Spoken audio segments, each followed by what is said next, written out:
So the U-turn, oh my goodness me, was it this? I get kind of deja vu sometimes, sitting in this studio, looking at Keith.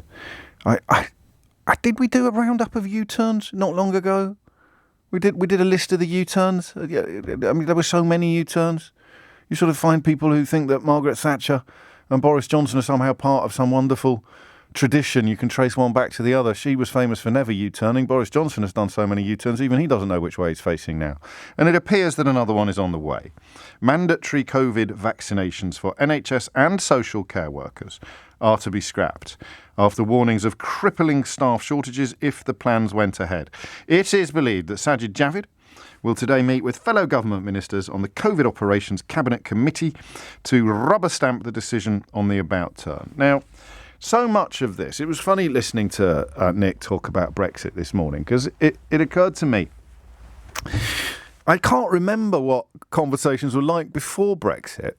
It was everything a fight before Brexit, before the referendum. Was everything a question of picking a side and biting chunks out of each other? Or were there some stories that actually lent themselves to slightly more contemplative coverage? I genuinely can't remember. I mean, it won't be hard to find out. I just sort of look back at old programme running orders or YouTube or whatever.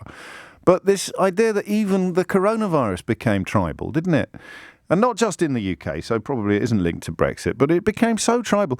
I occasionally find myself on the old Twitter taking a step back and thinking, why is everyone so angry?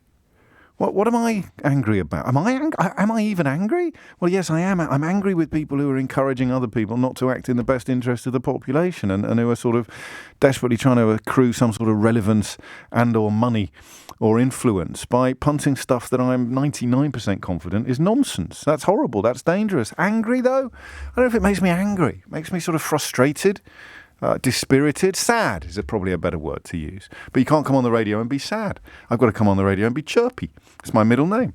It's what you expect from me at 9 minutes after 10 on a Monday. Well, I know what I'll pop LBC on, see if old Chirpy Pants is in a good mood this morning. Well, here I am, chirping away.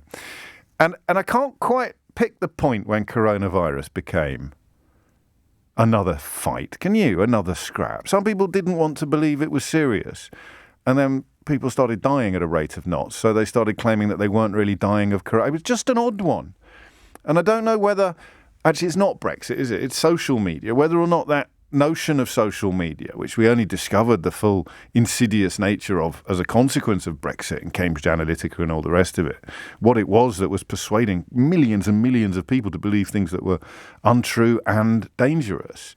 And then you saw it with this. I still don't know what's in it for them. What's in it for the people who do it, or whoever it is that's right at the back of the room, the one that's pulling all the strings. I don't know. I really don't. But was it a massive fight?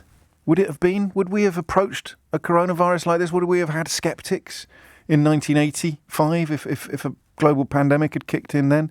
Would we have had so many of them, so loud? And how big a role have they played in the estimated 80,000, I think, NHS workers who are yet to have it? In care homes, an estimated 40,000 people lost their jobs.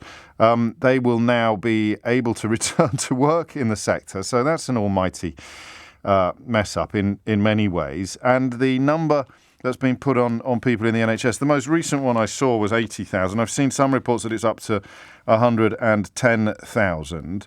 And I guess that the mooted impact of such an epic number would be so huge that they've now decided to withdraw.